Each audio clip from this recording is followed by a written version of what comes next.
Semangat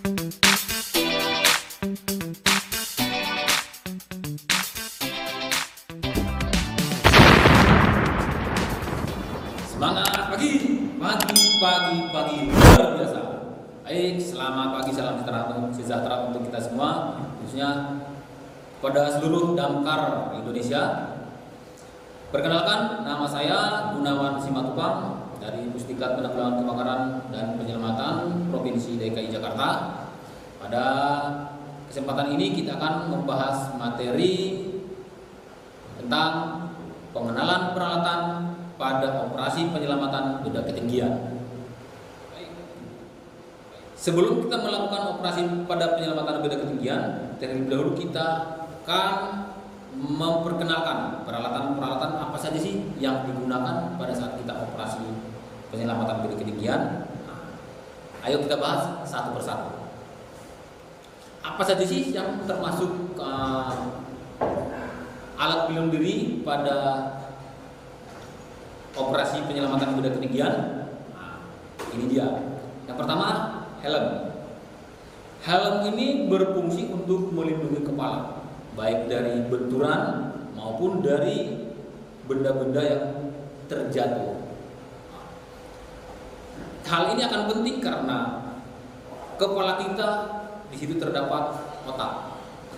Tentunya otak kita tidak ada seperempatnya, makanya perlu dilindungi sebaik-baiknya. Jadi gunakanlah helm yang terstandar untuk bekerja di ketinggian. Kemudian setelah kepala kita sudah aman, tentunya juga kita harus menggunakan sarung tangan yang terstandar untuk bekerja di ketinggian. Karena tidak semua sarung tangan itu cocok digunakan untuk bekerja di ketinggian. Karena pada saat kita bekerja di ketinggian, yang pasti kita akan melakukan rappelling ataupun belay. Rappelling ini yaitu antara kita dengan cara kita gesekan antara tali dengan tangan, sehingga sarung tangan kita harus mampu menahan gesekan sehingga tangan kita tidak terbakar ataupun terluka. Begitu juga dengan belay. Pada saat tali gesekan dengan tangan itu harus aman. Sarung tangan harus mampu menahan panas ataupun gesekan yang diakibatkan pergesekan tali dengan sarung tangan tersebut. Hanya sarung tangan yang terstandar sangat penting digunakan pada saat penyelamatan di ketinggian. Yang berikutnya yang tidak kalah penting adalah tali pengaman atau safety belt ataupun lanyard, yang mana aja. Yang penting kita harus menggunakan pengaman pada saat bekerja di ketinggian.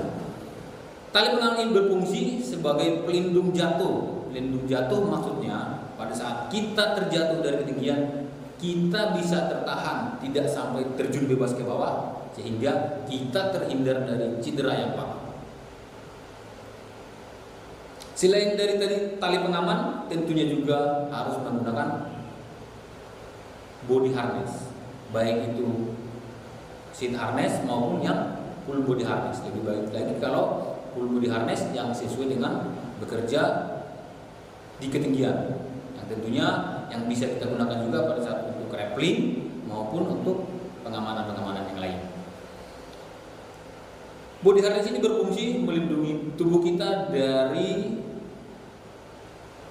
cedera yang fatal. Maksudnya di sini pada saat kita terjatuh, tentunya di situ akan terjadi hentakan yang tiba-tiba terhadap tubuh kita. Makanya body harness ini berfungsi untuk mengamankan tubuh kita sehingga terhindar dari cedera yang fatal. Itulah beberapa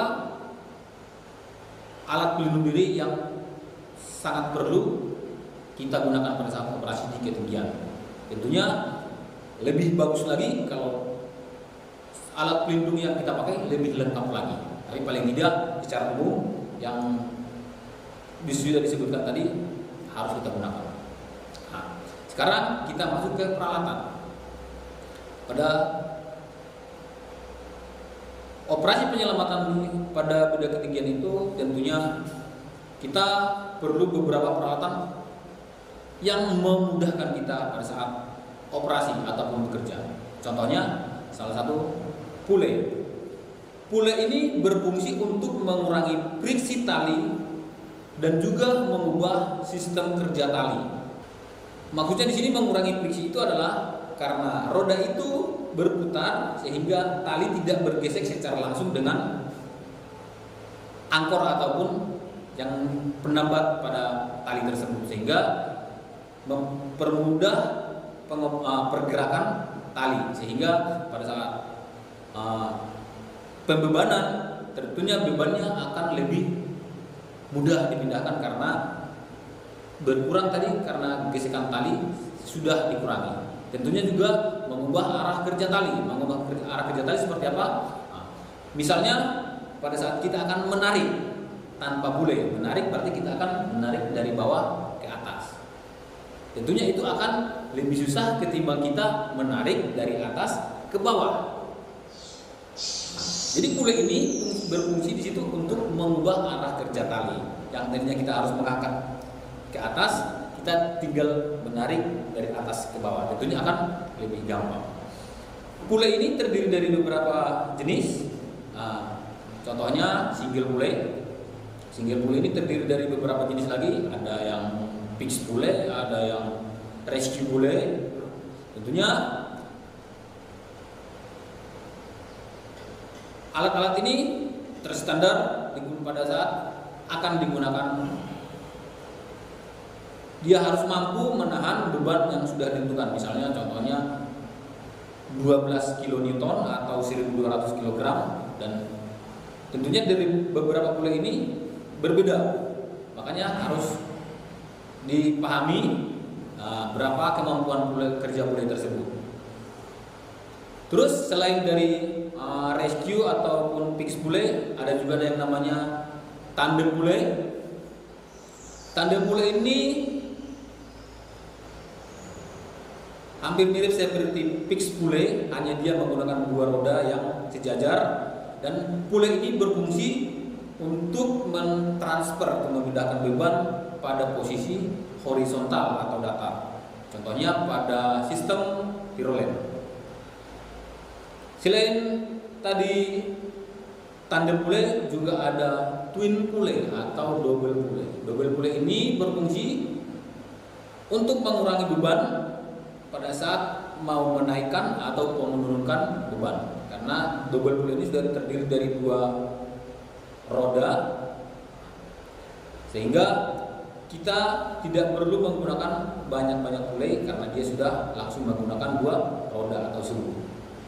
Sehingga pada saat kita akan mengangkat ataupun menurunkan beban tersebut akan lebih ringan karena pembagian beban tadi. Dan masih banyak jenis-jenis pule sebenarnya, tapi tiga ini sudah mewakili semuanya. Selanjutnya ke peralatan Askander. Peralatan Askander ini berfungsi untuk memanjat tali secara langsung dan bekerja secara otomatis pada saat diberi beban atau melonggar ketika beban tersebut diangkat. Apa saja sih alat-alat yang masuk dalam peralatan Askander ini? Mari kita simak satu persatu. Yang pertama, jumar. Tentunya jumar ini sudah banyak yang tentunya jumar ini sudah pada tahu kan kawan-kawan, karena hampir di semua wilayah pemadam kebakaran sudah mempunyai mobil rescue, dan rata-rata mobil rescue itu peralatannya sudah lengkap termasuk untuk penyelamatan benda ketinggian. Salah satunya adalah jumar tersebut. Jumar merupakan peralatan yang digunakan untuk membantu memanjat atau menaiki tali secara langsung. Jumar ini alat untuk naik yang dilengkapi dengan handle, jadi akan memudahkan pada saat kita untuk menaiki tali tersebut. Selanjutnya Prursik.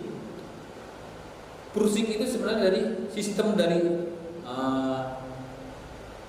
simpul ya. Namun pada saat di otomatis mengunci pada saat kita membebani, kita memberikan beban, dia akan mengunci. Namun pada saat kita mau memindahkan ke atas, tentunya kita harus mengangkat ataupun memindahkan beban tersebut sehingga kita bisa menggerakkan prursik ke atas lebih mudah. Selain prursik ada juga yang namanya crawl. Crawl ini sistem kerjanya hampir sama tadi dengan jumar, hanya saja crawl ini tidak dilengkapi dengan handle. Jadi dia menggunakan penyambung ataupun runner yang menghubungkan dengan body harness.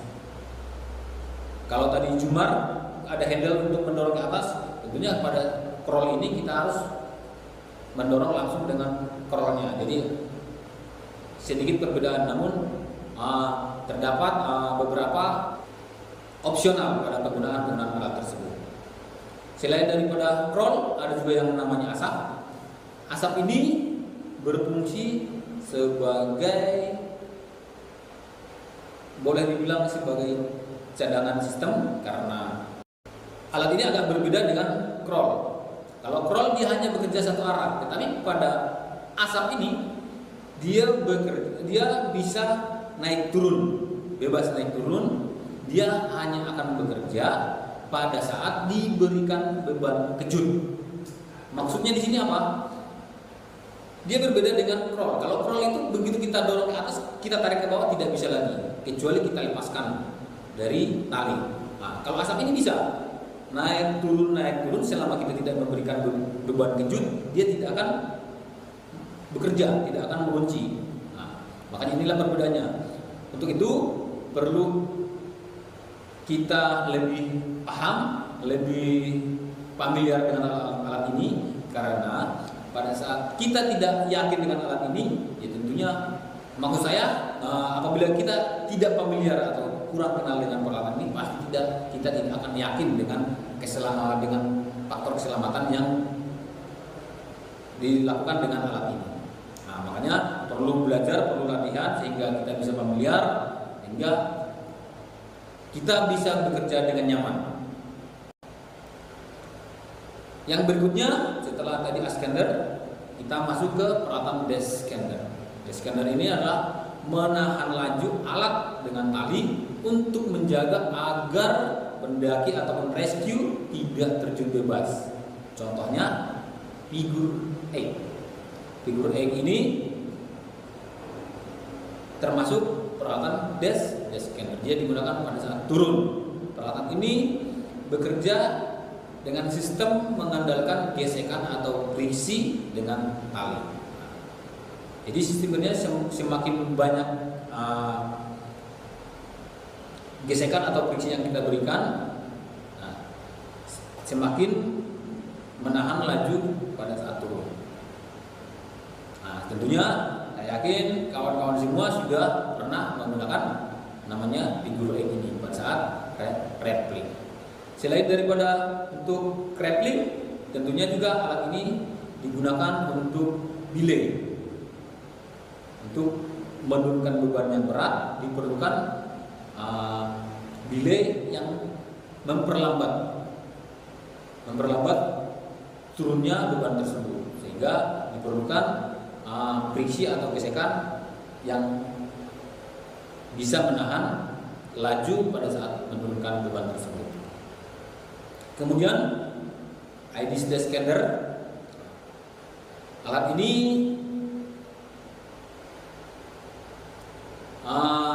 saya yakin alat ini memang bukan alat yang baru lagi, tapi saya yakin alat ini belum semua yang pernah mencoba, belum semua mengenal, karena belum semuanya mempunyai peralatan ini. Namun sistem kerjanya itu sebenarnya dia bisa untuk naik, tetapi juga untuk ini kita menggunakan untuk turun. Alat turun yang dirancang dengan sistem kerja pengereman otomatis dengan pegangan yang ergonomis. Hanya dia sama seperti misalnya auto stop, hanya saja kita bisa mengendalikan laju turun dengan menekan handle yang lebih ergonomis, tidak menekan dengan keseluruhan, hanya mengendalikan dengan tangan saja. Tentunya karena memang alat ini belum terlalu familiar, tentunya kita harus banyak latihan, banyak belajar, dan banyak mencoba sehingga kita familiar, sehingga kita bisa menggunakan peralatan ini dengan aman dan nyaman. Selanjutnya auto stop. Auto stop juga berfungsi sebagai scanner dengan desain untuk pengereman otomatis ketika handle pegangan kita kendorkan. Nah, tadi berbeda kan? Berbeda dengan IDs. Kalau IDs untuk mengendorkan kita akan menekan handle-nya. Nah, sedangkan auto stop ini kita harus menggenggam dengan handle, dengan peralatan, dengan bodi utamanya, sehingga pada saat kita mau pengereman kita harus melepaskan atau mengendorkan handle tersebut, dia akan otomatis berhenti. Ya tentunya alat-alat untuk scanner ini berfungsi juga untuk sebagai alat delay pada saat menurunkan benda-benda yang bebannya berat. Selain daripada auto stop, ada juga yang namanya brake bar racks. Sama, ini juga perangkat turun yang dikendalikan oleh variasi jumlah gesekan, yaitu dia terdiri dari beberapa besi yang disusun rapi, sehingga kita bisa memilih variasi gesekan yang kita butuhkan. Apabila kita hanya membutuhkan 3, kita bebannya tidak terlalu berat, ya kita coba menggunakan 3. Atau apabila bebannya sangat berat, kita bisa menggunakan semuanya. Dan untuk delay, benda ini juga bisa digunakan untuk turun seperti rappelling. Nah, hanya saja dia kita mengendalikannya dengan mengendorkan tali yang masuk ke dalam peralatan tersebut. Yang berikutnya karabiner ataupun cincin kait. Selain daripada pengait ataupun penghubung dari sistem dengan body harness, cincin kait ini juga bisa sebagai alat untuk turun, yaitu langsung mengendalikan friksi antara tali dengan cincin kait ataupun karabiner tersebut. Nah, itu dengan melilitkan 2 kali atau 3 kali lilitan sebelum kita turun dan dikontrol seperti sama pada saat kita rappelling. Setelah tadi peralatan di scanner, sekarang kita masuk ke penambat ataupun angkor. Penambat atau angkor merupakan suatu titik pancang atau penambat yang digunakan untuk mengikat atau mengancamkan tali dan menahan beban. Di sini antara lain angkor strap. Angkor strap ini atau tali jangkar ini merupakan penambat yang praktis yang sudah diproduksi secara massal. Jadi kita praktis karena dia sudah menggunakan 2 ring D di kedua sisinya, sehingga kita tidak perlu mengikat, sehingga hanya langsung menggabungkan kedua ring D tersebut dengan cincin kait, sudah bisa dihubungkan dengan tali utama. Selain daripada angkor strap, juga yang namanya bridging plate. Bridging plate ini berfungsi sebagai penghubung dari angkor ataupun angkor point ke lintasan, dan juga untuk membagi beban antara beberapa angkor. Maksudnya untuk menyatukan dari beberapa titik angkor menjadi satu, karena bridging plate ini terdiri dari plat yang terdapat beberapa lubang yang lebih dari satu, tentunya itu fungsinya ya untuk menyatukan ataupun membagi jalur. Contohnya dari beberapa angkor menjadi satu, bisa berfungsi. Jadi bridging plate ini berfungsi untuk menyatukan angkor poin tersebut, dan juga bisa membagi beban dari satu angkor menjadi beberapa tali atau jalur tali. Baik, selanjutnya kita masuk ke tali.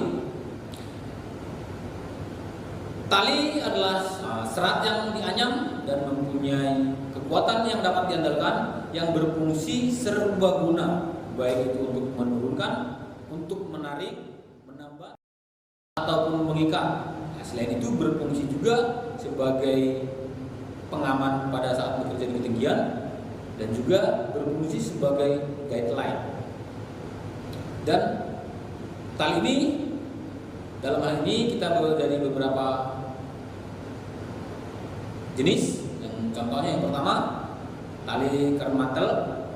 Tali kermantel ini merupakan tali yang terbuat dari bahan serat sintetik.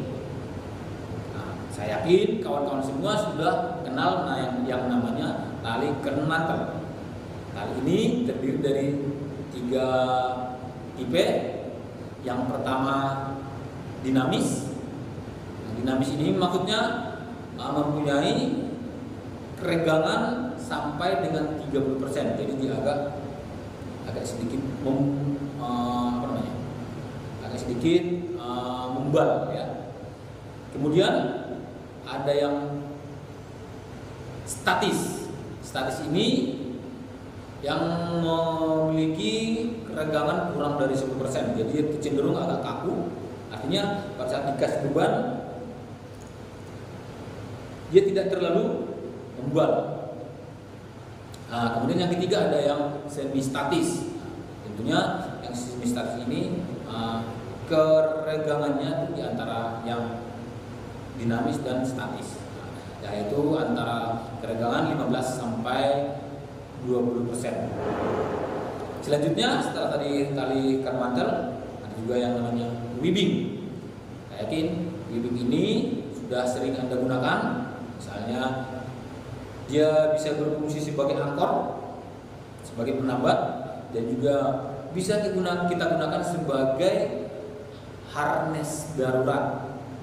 Karena bentuknya yang tipis dan panjangnya tidak terlalu panjang, sehingga kita bisa menggunakan sebagai body harness pada saat kita akan melakukan pekerjaan di ketinggian. Selain daripada weaving, ada juga yang namanya rusik. Rusik ini bentuknya sama dengan kermantel, hanya saja mungkin ukurannya atau ukuran panjang maupun atau ukuran besarnya yang berbeda. Tentunya rusik ini sudah digabungkan kedua ujung tali tersebut, dan panjangnya sudah ditentukan kurang lebih antara 1 meter, ada 1,5 meter, tergantung kegunaan kebutuhan yang kita perlukan. Baik, sekarang kita masuk ke pelindung tali. Alat pelindung tali ini adalah alat yang berfungsi untuk melindungi tali dari gesekan langsung dengan benda atau permukaan yang tajam seperti batu, bibir tembok, atau sudut tebing yang dapat menimbulkan abrasi pada tali karena gesekan-gesekan yang terjadi karena gerakan dan juga karena beban. Makanya tali perlu dilindungi. Dalam ini ada beberapa bentuk dari jenis pelindung tali. Contohnya kalau dengan roll modul. Roll modul ini itu alat pelindung tali yang terbuat dari bahan aluminium yang dilengkapi dengan roda, sehingga roda tersebut mengurangi friksi langsung dengan permukaan yang tajam seperti batu maupun sudut tembok ataupun sudut tebing. Selain daripada roll modul, ada juga yang berbahan seperti misalnya terpal yang lengkapi perekat sehingga langsung bisa tali kita masukkan ke dalam, baru kita rekatkan, sehingga tali tersebut, sehingga pelindung tali tersebut bisa melindungi tali langsung bergesekan dengan benda-benda tajam. Selain dari tadi permukaan yang berbahan terpal, ada juga yang berbahan plastik. Nah, seperti ini. Hanya kita memposisikannya pada bibir tembok ataupun tebing, tali bisa lebih aman kita gunakan. Ada juga yang jenisnya seperti caterpillar. Sistem kerjanya sama seperti roll modul. Jadi hanya saja caterpillar ini dia cenderung lebih lebar, tapi sama dia menggunakan roda-roda kecil untuk melindungi atau menghindari tali dari gesekan langsung dengan benda-benda tajam. Selain daripada pelindung tali, ada juga yang namanya kerangka pengarah ketinggian. Apa sih kerangka pengarah ketinggian ini? Kerangka pengarah ketinggian ini digunakan pada saat melakukan penyelamatan secara vertikal yang berfungsi membuat kemiringan sudut yang nyaman untuk turun. Contohnya tripod. Tripod itu termasuk confined space rescue tripod, termasuk juga ke pengarah ketinggian, sehingga kita bisa membentuk sudut kemiringan pada saat bekerja, sehingga kita bisa bekerja lebih nyaman. Selain dari tripod, ada juga yang namanya artificial frame atau artificial high direction frame. Ini juga sama fungsinya. Pada saat misalnya bekerja di ketinggian yang tidak mempunyai angkor ataupun pengarah ketinggian yang permanen, tentunya kita harus menggunakan alat pengarah ketinggian buatan. Yaitu tadi bisa seperti artificial frame tersebut.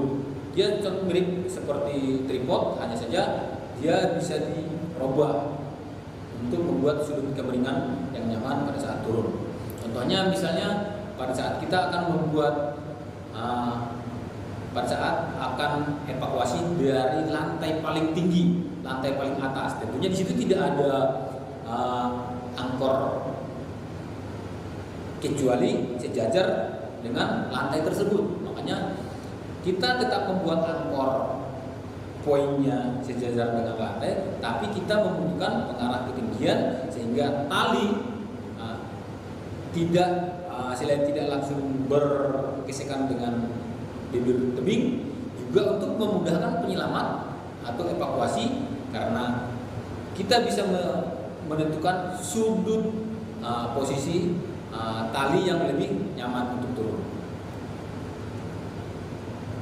Selain tadi dari artificial frame, yang juga ada yang menyebutkan juga Larkin rescue frame. Sama, hanya saja kalau Larkin ini dia berbentuk seperti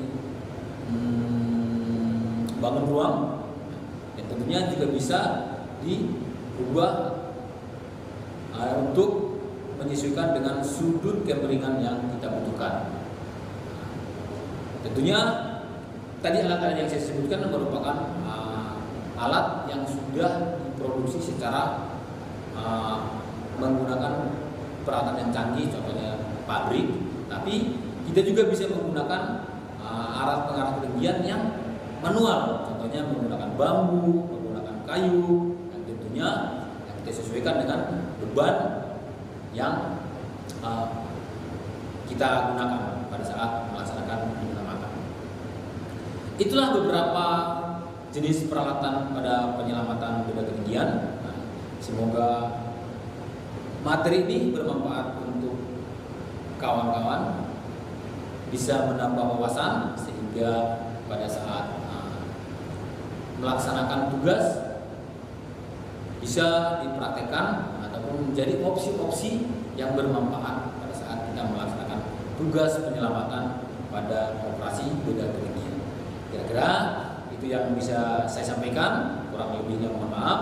Bila ada kesalahan atau kekeliruan dalam penyampaian ini, silakan kirimkan masukan atau saran-saran ke kontak di bawah ini. Demikian, Assalamualaikum warahmatullahi wabarakatuh.